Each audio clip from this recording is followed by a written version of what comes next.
Diyos ko, maraming salamat po. Isang achievement na naman po ang nagawa ko bilang isang solo parent. Mapatapos ko ang aking bunso sa kanyang senior high school. Papunta na kami sa 4th level at may final pa. Pero sige lang, laban lang tayo. Laban lang tayo sa buhay. Masarap sa pakiramdam na kahit solo parent, nakayanan kong patapusin yung mga anak ko.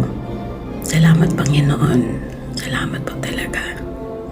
Kaya napakasaya, sobrang saya. Mapaluha ka, lahat. May darating pa. Pero sige lang, laban lang. Salamat Diyos ko. Saya-saya sa pakiramdam.